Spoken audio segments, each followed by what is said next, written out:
to everybody tuning in. If this is your first seminar of the day, this is the Healthy Poor Symposium. My name is Laura Louise Green. I am the founder of Healthy Poor. I'm a licensed professional counselor, and I'm a spirits educator for a distributor here in the Midwest called Winebow. Cool. Yeah, so this is the Healthy Poor Symposium. This is technically the last seminar of the day, and we are talking about oppressive workspaces and how it affects people's mental health. So, a few things. I know that this conversation might bring up a lot of feelings, which is totally natural, totally expected. If the feelings become unmanageable or especially painful, there are some resources that we've posted in the chat, resources in Spanish and English for the United States, also Canada and the UK if you're awake. Good evening. Yeah, so if you need those resources, do not feel bad about signing off and utilizing them. But yeah, I've been encouraging people all day also to keep like a notepad with them as they, if they're experiencing something that they want to dig into a little, if they want to dig into a little bit more, write down some notes about what they're feeling, what triggered the feeling, something to explore later and process later.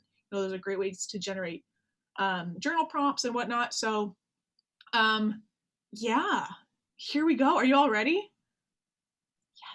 All right, so I will let all of the panelists introduce themselves, and let's start with Mony. Hi, everyone. I am Mony Bunni. My pronouns are she, her, hers.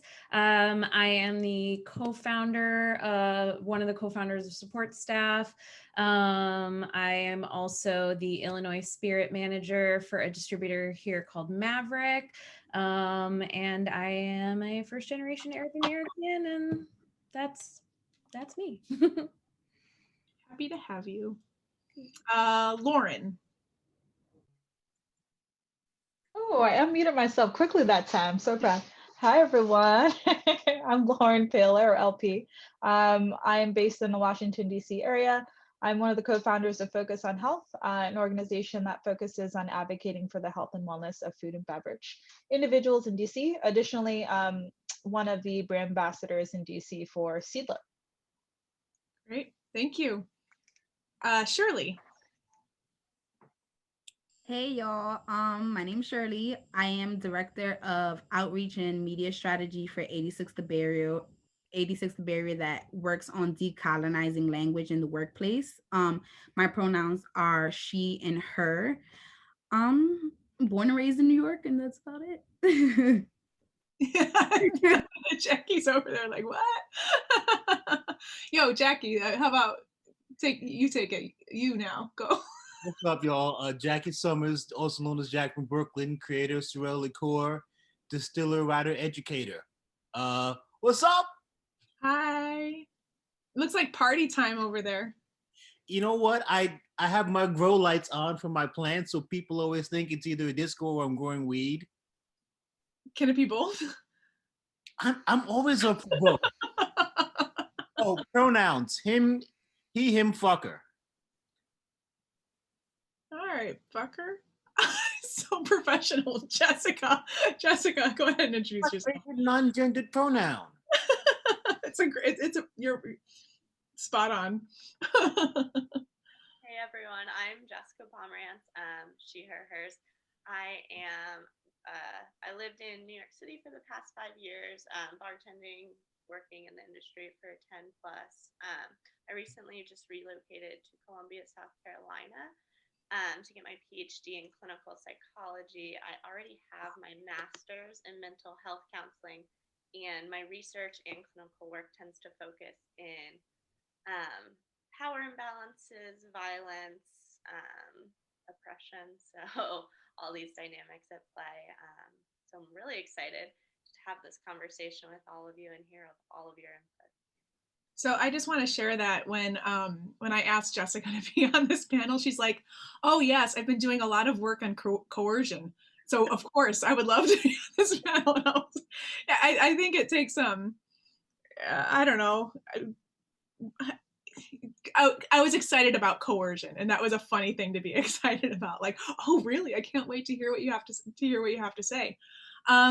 So yeah, let's talk about oppressive workspaces and what they look like, right? Because there's a lot of different intersections of oppression, and especially when we take those and place them in the workplace, it's especially especially challenging. So I guess I kind of want to go around, and I almost want to say let's flip this let's flip this a little bit, right? I would like to go around and hear what you think a workspace looks like without oppression, so that we can sort of move from a strengths-based standpoint, and then we can dive into what we need to do to achieve that. Jessica, do you want to start? That's a tough question. I think just because that's so foreign to so many of us. I think part of it is too that you can enjoy your job and still work in an oppressive workspace. And so it's hard for people in our industry to kind of conceptualize whether it's healthy or unhealthy, and it can be both at different times. But I guess what a workspace without oppression might look like is something that every team player has equal opportunity and input. So just because someone's your boss doesn't mean they don't listen to you and hear what you have to say. You have strengths beyond their skills. Cool. Mony? Yeah, I think that an environment where everyone feels like they have the equal opportunity to take their career where they would like to take their career, but also a work environment where you can show up as yourself, and that's fairly hard to do in a lot of cases of hospitality. So I think in that instance, it's a little bit of like both changing the way that our employers interact with us, but also the way that our guests are allowed to interact with us. So I feel like that's, to me, what a non-impressive work environment would look like. The guests. Yep. Oh, Jackie? So I've only ever worked for myself since entering this industry, but I spent 25 years in corporate America before I made the switch over. And when I was managing people, on the day they started with me, I would take them out to lunch and tell them my 3 rules for working for me. Rule number 1 was, I hired you, so I think you know what you're doing. So my job is now to get out of your way. If you need supplies, if you need training, if you need me to intercede on a matter, let me know. Otherwise, I'm gonna trust that you know how to do your job, and I'm here to support and help you to be successful. The second thing I would tell people is, you're here for 8 hours, but there's not actually 8 hours worth of work to do. So plan to goof off. I'm gonna trust that you can schedule your time. You know what your job is. Make sure it gets done. And for the rest of the time, I don't care what you do. Don't try to look busy. Make phone calls, play video games, take a walk, go see a movie. As long as your stuff is done, I don't care. And the third thing I would tell people is, you're gonna do this job and you're a little nervous about it because today is your first day, but you're good. And that's why I hired you. And you're gonna get so good at this that you're gonna get bored. In a year and a half, you're gonna want to do something else. That's fine. Tell me what you want to do after this, and I will help you get training for it. I'll help you get your next job. If you give me a good year and a half, however long you're here, give me that completely, and I'll set you up for whatever you want to do next. And from those 3 rules, I got good work out of the people that worked for me. I tried to create an environment where people felt supported and not oppressed. Yes. I love that. Sherley? 1, Jackie, I wish you were my boss. 1. And 2, I think it's going off of what Jackie says, just being having a workplace that's autonomous, where you can kind of, like it's independent. It's not micromanaging, and also just being seen as a human in a workplace and not an employee is definitely the counteraction that we need to oppression. I'm glad you brought up that little bit of language bit, because something that I admittedly struggle with all the time when I talk about workplace and the people who are working in the workplace, I don't like to use employees. I don't like to use that because I do think it's dehumanizing, and I've leaned more on personnel because it has the word person in it, like, and even like human resource, like literal, these are humans who are your resources. There is also paradoxically a dehumanization piece about that. So I'm really glad that you brought that up. Almost like objectifying them when you say human 100%. resources. Yes, when it kind of should be the opposite by the nature of those words, but it's not. So I want to thank you for saying that. And Lauren, what would you add? Yeah, I think it's, for me, primarily an environment where I can be vocal about my input and my feelings, and not be penalized for that. Be in a situation or in a position where I can speak up if I feel that something is wrong, um, and feel safe speaking up about that matter. There we go. So really what I'm hearing across the board from all of you, and this is going to be kind of hard to sum up, but I hear a lot about autonomy, trust, being treated like a human being, self-expression, being able to be the full person that we are in the workplace. And, hospitality, there are a lot of barriers to achieving, what it is that you all have described, like Lauren, speaking specifically to like a psychologically safe environment that you can speak up without any sort of negative recourse, or Jackie, you speaking to providing growth and support within the workplace, so that people can essentially work their way into a different position. And there aren't a lot of places that provide that kind of support because they don't want you to leave. They want to keep paying you nothing to do a lot of work, So let's talk a little bit about why this happens in the industry. And I would like to dive a little bit into some of the mechanisms that are used to shy away, to make workplaces oppressive, and why people do it. Who wants to take that one? Get it, Lauren.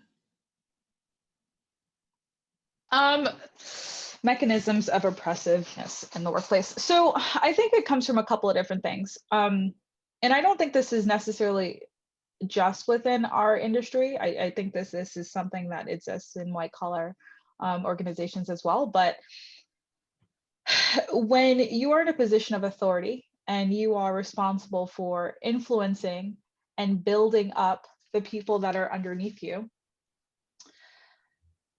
it is really important that you are leading with a very similar mentality that Jackie just described, right? If we're being realistic, the reality of the situation is, hopefully, that eventually the people working for us will go on to bigger and better opportunities. So, having taken that into consideration, I think first and foremost, one of the things that really prevents this oppressive place from not existing is the fact that people are selfish, first and foremost. They're really taking into consideration what they need, and it ends right there, not how their needs and everyone else's needs collectively can affect whatever goal it is that they have in mind. Additionally, I do think another thing that plays a major factor is the fact that not all, but some of the people in these positions don't necessarily know how to be effective leaders and don't necessarily understand the repercussions of their actions because they've never been in that position. I really do believe that if you have never experienced a situation or circumstance yourself, and this is not to say that what they're doing is right by any means, but if you don't experience something, it is very difficult sometimes to see how it affects other people. And those 2 points for me really, I think, are primarily the reasons why this occurs. And on the other side, there is fear instilled in those individuals that are, experiencing these situations of speaking up, because unfortunately of what happens as a result, to them being, to them speaking up for what it is that's occurring to them. Yeah, your point about management, I mean, my brain always comes back to management and leadership, but also makes me think about power dynamics, and especially young managers. I'm not talking about age, I'm talking about people who are young in their positions of leadership. Having been modeled a certain kind of management that is actively disempowering, right? And they think that that's the only way to manage, and so taking power away from people and finding ways to take power away from people.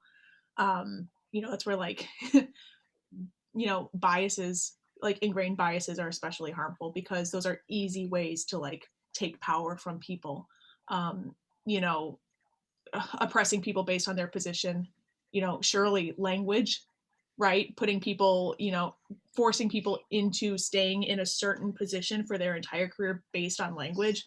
Or Lauren, what you talked about at Tails, utilizing language and syntax to oppress and manipulate. I'm hoping, actually, since since I brought it up, you two can talk a little bit about the effects of language and the barriers that are actively constructed in the hospitality industry around language and growth.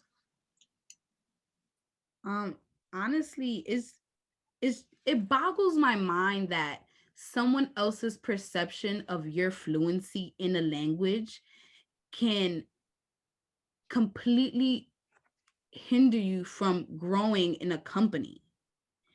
And it's not that you don't know how to do your job, you just don't know how to do it in English, Or the way that they want you to represent their company. Yeah, it's always, a lot of the time it's about the comfort of the employer and how to enforce that. Even as I find it a lot that it happens even with management. I was speaking to a friend of mine, and she's the head of HR for a company, and she's actually on leave, on mental health leave, because the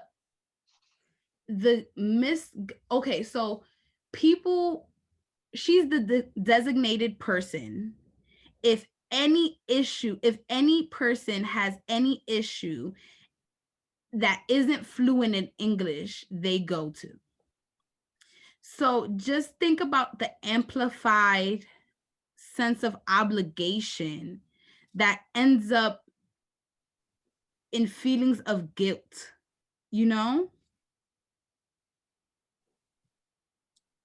Oh, okay.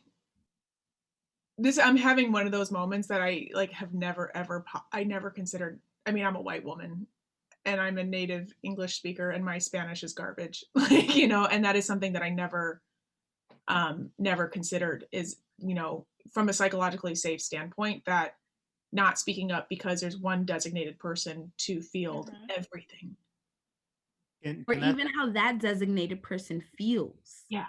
They don't even feel, they don't feel allowed to take a break for themselves, because they feel this overwhelming responsibility for all these other people that they must help at this job, because they're that designated person.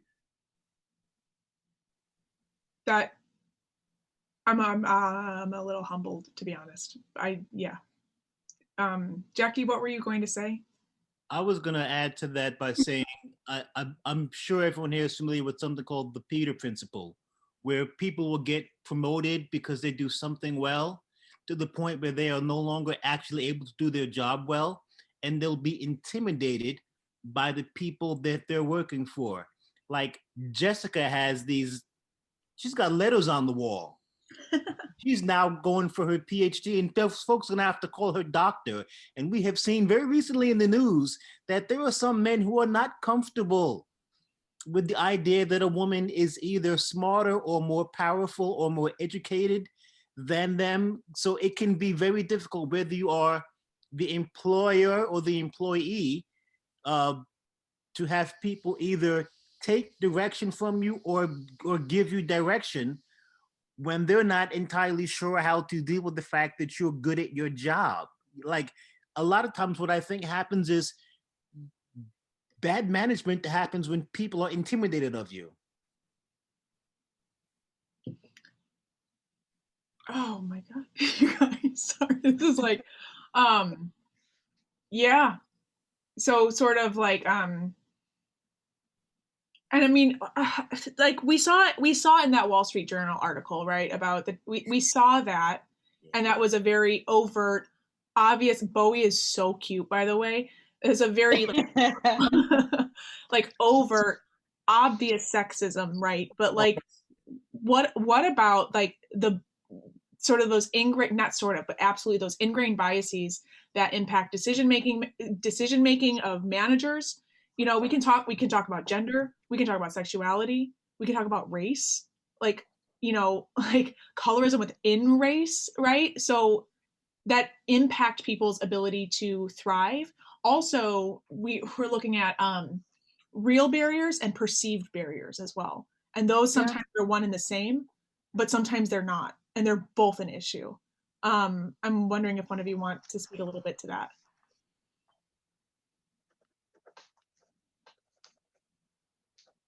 I can speak to just kind of generally, like I have had so many conversations with particularly males, but people of all genders in this industry, and I talk about, you know, when I feel not comfortable speaking up about something that's happening in my workplace, and they'll be like, "Well, just say something," and you know, explaining to someone who's never felt that level of uncomfortableness, they don't understand what that's like to not have physical barriers preventing you from saying something, but these invisible fears that are realistic, you know, like you say something one time and then you're known as the person who always complains about everything at work, and no one wants to work with that person because then you're the problem maker. And so it's just consistently perpetrated against you, and so they're not visible. You can't see these boundaries, but they exist and we all know they're there. But to tell someone who's never actually felt that way, it's like mind-boggling to them. Like what just happened when Sherley just said that thing, and I was absolutely shook. That was a little bit of that in real time. And I mean, from a mental health standpoint too, the effects of that constant self-censorship and you know, which sometimes can also like result in mistrust of someone's intuition and you know, gut feelings and stuff. Like let's talk about the mental health impact of that, and identity, and autonomy outside of the workplace too. So I just want to highlight everyone on this call is a boss in one way or the other. And you, I know, talk a lot about power dynamics, Laura. Mm-hmm. It's very difficult for a lot of people to take direction from a woman or a person of color or a woman of color. And that is stressful. Yeah. Yeah. And go ahead, Sherley, I'm sorry. Or a woman of color or a person of color who doesn't look like you feel like they should look. As a person with face tattoos and colored hair and like, you know, it's stressful. And a lot of these perceived barriers are enforced by social oppressions. Because it's not like I just wake up thinking that someone's gonna accuse me of being the angry Black girl. Like, it's not something self-inflicted. It's something that is constantly reinforced by society. And if the management, if the workplace, if the place that I spend majority of my time is not investing time in counteracting this, then how can we possibly think that we work in a place that's not oppressive? Yeah. Yeah, and the other side of that coin are the individuals, and I mean, I'll even use myself as an example, who grew up and was adopted, grew up in an Italian American neighborhood in the Bronx, and then left the Bronx and was like culturally shocked at what's going on. And the reason I bring this up is because I feel that I was given advantages and situations, and I was given opportunities that not maybe somebody else who came from the Bronx wouldn't have necessarily got, because of the way I spoke, because my hair was straight and I straightened it. It wasn't natural, it wasn't curly. And I did conform and speak a certain way. I did conform and and change the way that I was to get those jobs. And that is kind of unfortunate, but I acknowledge that as far as society is concerned, I needed to do those things to get those jobs that I wanted to. Now, with what I do with Focus on Health and everything else, I truly advocate for ensuring that people don't have to do that, because it's so messed up.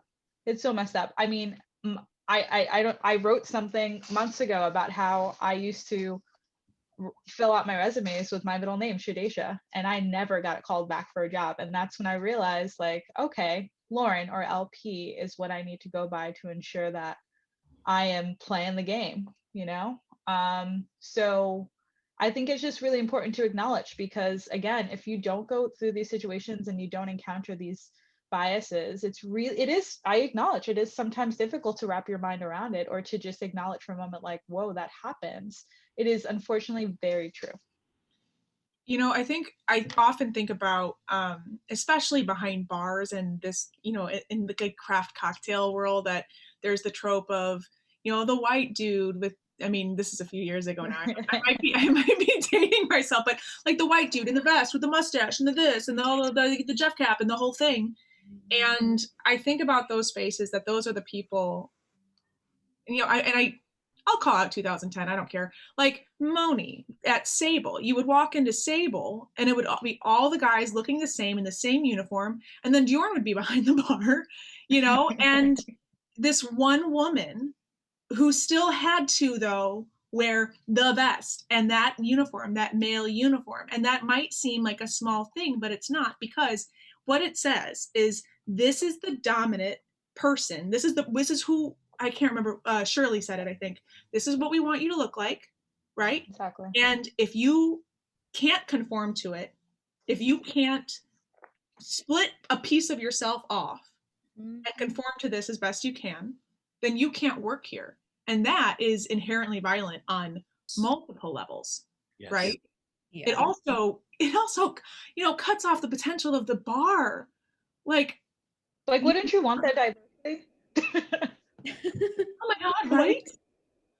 Yeah, I mean, it'll, like, even, back 2010, like, Lauren, what you were saying earlier about code switching so much, like, I feel you so hard there. Like, I feel like I had to, I mean, for a really long time, I almost like, I was definitely Arab, but I never was super like outward with the fact that I was Arab, partially because of 9/11. But it was like, if I could be white passing for safety, sure. But then it turned into get a job. So I would like straighten the shit out of my hair. I would speak a certain way. I would act a certain way. And then it was at Sable when I decided one day, I was like, I'm not straightening my hair anymore. I'm going to just wear it the way it is, mainly because my hair was just falling out. It was nothing other than that.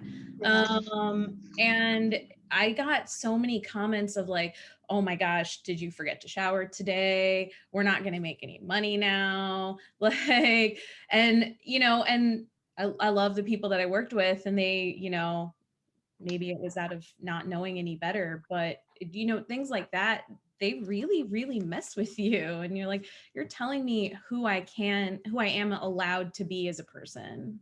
Yeah. I think it's a good thing to bring up too, that like the fact that you don't think that they, at that point, they knew any better. I think that's also a testament to that these things can be learned and people can grow, and people's opinions and feelings and actions and behaviors and biases can be undone. There is potential for that, which is why I think it's important that we're talking about this. And I don't want to just hate on Sable, but it was just the first thing that popped into my head too.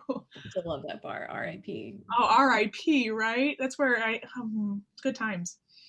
What I can't now. I'm lamenting the loss of Sable, but okay. So I want to talk a little bit more about code switching in hospitality and the impact on identity, and you know, I'm a white woman, cisgendered white woman. I don't any sort of code switching is very, very minor that I would ever have to do. And it's more around masculine versus feminine expression, if you will.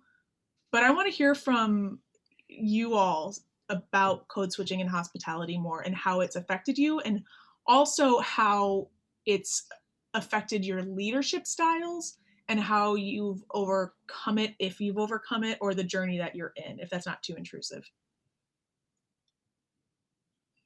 So one of the things I try to remind people is if a sales rep shows up at your job in a suit, there's a history to why liquor sales reps wear suits. It's because in this country, all of the liquor distribution companies came out of prohibition and they were run by gangsters, and gangsters wore suits for credibility. They wore suits so they would have an air of being legitimate business people. So there's always been this standard that you have to dress a certain way for respectability. I will never forget going and sitting and having interviews with some of the biggest companies in the industry in my uniform, which is a t-shirt and jeans and my boots, because I'm a distiller. And folks would say to me, "You're not going to put in a suit?" No, I'm not putting on a suit for this. My bandana's clean, my boots are clean, my t-shirt is clean, my jeans are clean. If I was a distiller making bourbon out of Texas, no one would ask me if I was putting on a suit.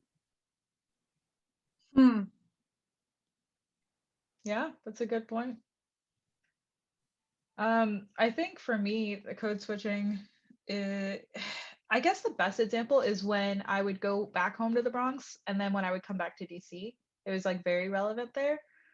It's just like, there was like obviously certain vernacular. I'm born and raised there, grew up there my entire life, and I was very comfortable. And it was interesting because like being here in food and beverage, I always felt like I was accepted, but I realized I also again code switched and was not necessarily very authentic to who I am as a person. I'd say now completely comfortable. Like just like Jackie said, I will show up to an interview with whatever I'm comfortable in. Also now primarily work for myself, but I realized along the way, if there is a job who has a problem with what I choose to say on my social media accounts and how vocal I am about social injustice or whatever it may be, then that may not be the job for me, and I'm okay with that.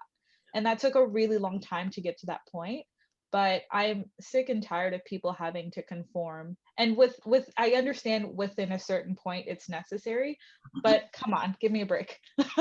People should be allowed to be who they are. And it's unfortunate. I do hope that we can move towards really normalizing that, and that's why I'm so intrigued by Sherley, because I want to like hit you up after this is over so we can chat, because I think English is one of those really first impressions, right? So what do people do? They look at you and then they speak to you, and those two things right there are a really, really easy way for people to make an assumption about who you are as an individual, and unfortunately it's like me and Sherley, you grew up in the Bronx, right? Yeah. So like somebody speaks to me and somebody speaks to Sherley, they probably have two completely different impressions. I bet you Shirley's way, way, way smarter than I am, guaranteed. And the thing about it is like, again, what is the point? How is that relevant to anything we're discussing? How is that relevant to any, to anything? It's not. So we really need to place ourselves in a position where we stop passing judgment and we start accepting people for who they are. Character.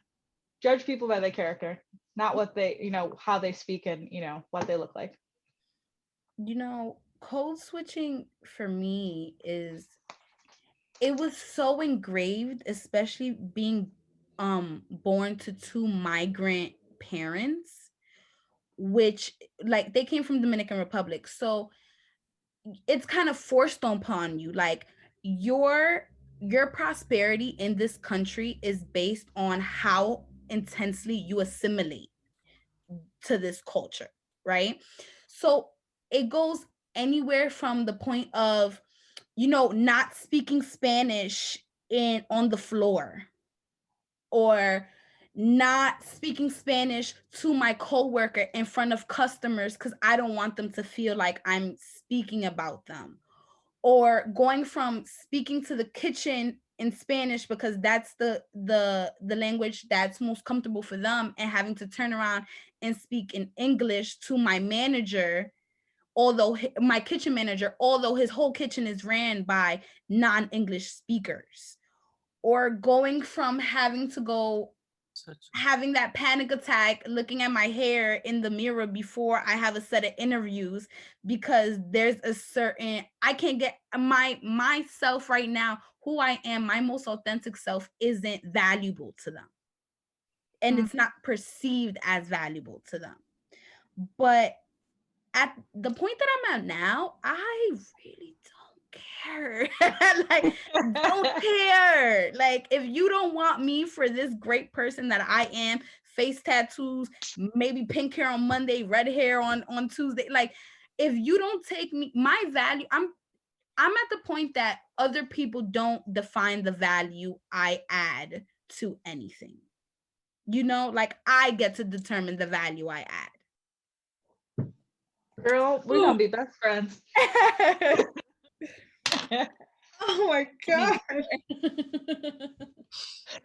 That hair thing hit me so hard. Oh, man. Girl. For years, I would straighten my hair. My mom used to give me perms all the time. And then when I left my house and moved to DC, I was like, why do I do this? It like actually is really bad for my hair. Why am I doing this? And I stopped. And similarly to Mony, people are like, could you not find your product? Like, what's going on? I'm like, no, man, this is what my hair looks like. And this is who I am, and accept me or don't. Or like, God forbid, you show up to a syrup prep shift when there are no guests in the bar and all you're doing is in the kitchen without makeup, and a million people are like, are you sick? Are you feeling okay? Like, what's going on? Yeah. So It's real, man. I just saw in the comments and the questions. Is that okay, Laura? Yeah, get it. Someone asked if we were going to speak to ageism. I'm the old person here by a lot. And it's weird because physically people see me and I skew younger than I skew about 15 younger than I look. I'm 53. You're about 25 years younger than you look. Come on, Jackie. Sherley's like, hey. 53. And I'm always amazed at the value that is put on youthful appearance for youthful appearance sake. Yeah. Especially in what we do. Like, put some respect on the name of a person who's actually been through some shit. Like, every year they come up with the 30 and the 30. And my whole thing is, show me the 50 over 50. Show me the people who are actually out there who've been through it, who've had some high points, who've hit some roadblocks, and who kept going, who figured out who they are and are redefining themselves. Ageism is a real thing.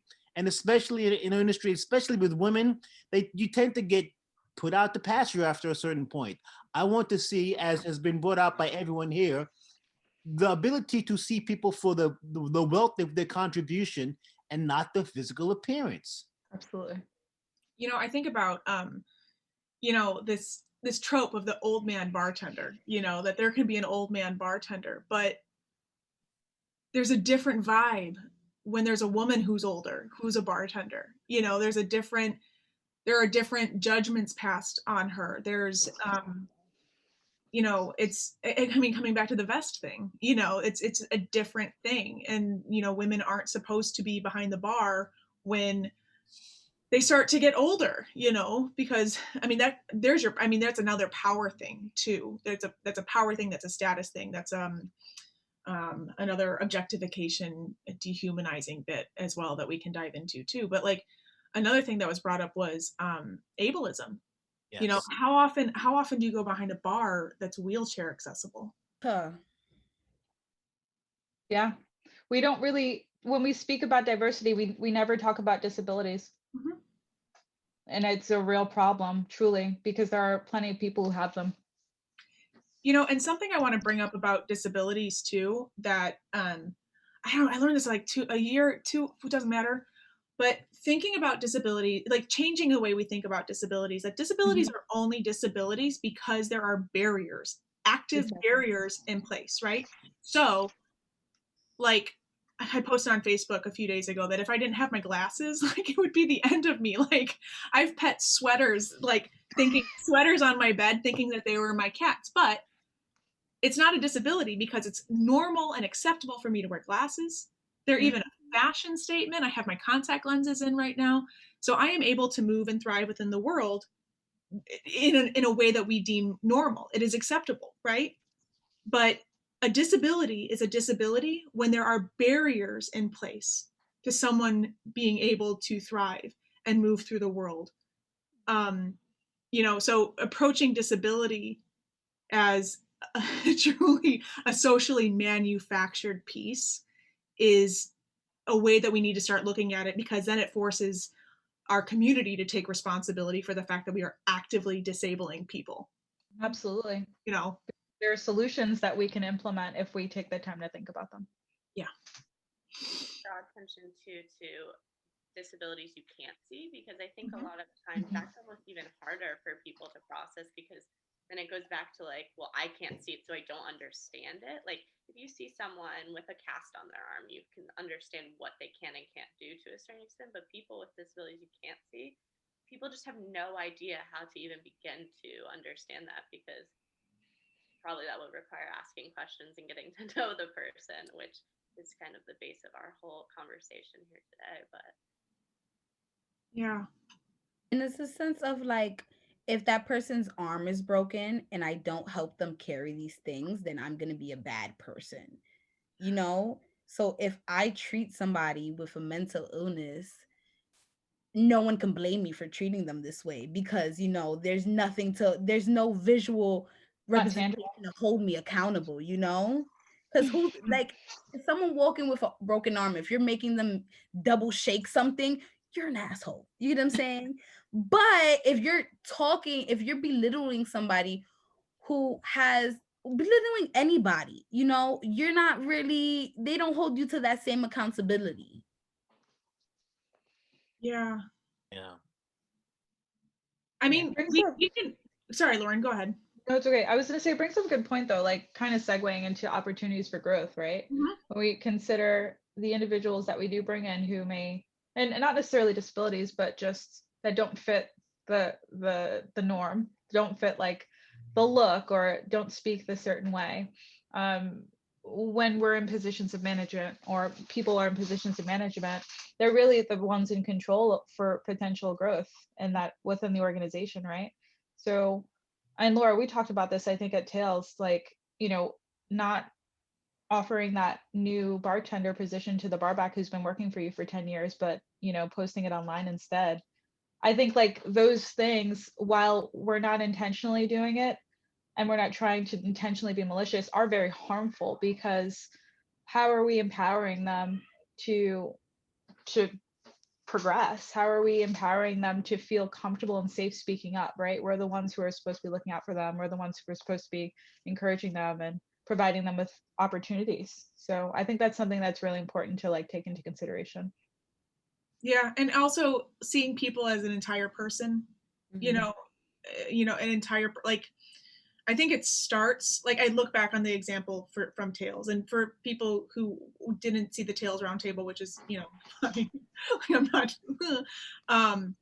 you know, I brought up the example of when I was a bar manager and I passed over a very capable and wonderful bar back to bring in somebody else as the bartender. And he was rightfully angry with me. And it was definitely a moment, you know, one of those turning point moments for me, that I was just like, oh, wow, that I totally just did that. And I think though, you know, the next step for me was, you know, actively trying to dismantle those biases. But what that also did was kind of I wasn't yet able to see people as entire people, and those are things that are ingrained and taught and absorbed constantly. And this is where the unlearning comes in, is like seeing people in their entirety, who they are in their entirety, and then building off of that. And that's where equity starts to come in. But that is a hard thing. That's a really, really hard thing to do, because there is so much unlearning. Go ahead, Jackie. Sorry. Talk about attractiveness bias for a moment. Oh yeah, let's do it. Yeah. Oh. To attractiveness bias, that in itself is just, I feel like the reason why I pay things forward is because I am super aware of the privileges I receive. And I have gotten promotions offered to me, or, better sections as a server, or the kitchen treats me nicer, my plates get plated the correct way, my ticket times are amazing, just because they think I'm attractive. Same. And that also ties into colorism, because society influences what we find attractive. God, we could talk about this for like, oh my gosh. Yeah, I almost want to okay, so it's 6:49 and there is the post-symposium panelist roundtable. And I know that Dick Lovelace is watching this, chomping at the bit to get in on this. He's over here. He's like, let's talk more about ageism, multi-generational. There he is. So, I hate cutting this short, but I'm almost like we maybe should just shift it. What's up, Mony? Can I add one thing to something we were talking about earlier? Oh, with, absolutely. Leadership and whatever. I also would like to, and this probably is a longer discussion, but people who have been put into positions of leadership that shouldn't necessarily be there yet. Like so many times we have bartenders that make delicious, beautiful, well thought out cocktails that then get promoted to become bar managers with no experience as far as what a responsible and ethical leader looks like. You can make the best cocktails in the world, but you have no idea how to manage people. And then you can also be not the best bartender in the world, but a really, really good people manager. And I think that's something that we definitely need to keep in mind to be part of the solution of oppressive workspaces, and recognizing the people with those leadership skills, and also giving people tools. Because when I first became a bar manager, I had no idea what I was doing. But there wasn't really any systems to train me, and I just was kind of trial by fire, So that's one thing that I will add, that I hope that we look at a little closer when we are promoting people. Yeah, I agree. Let's see, I want to keep it positive, but are we going to discuss the fail to the top structure? I feel like that's what Mony was just talking about, and we talked about it a little bit before with the Peter principle, where a certain type of person will just keep getting promoted up and up and up, and it's got more to do with the societal structures and their actual ability. That's scary. It is.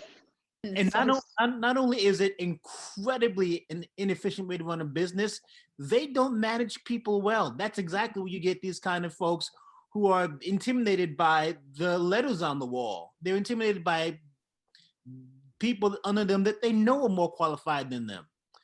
I'm not entirely sure how that works as far as resolving it.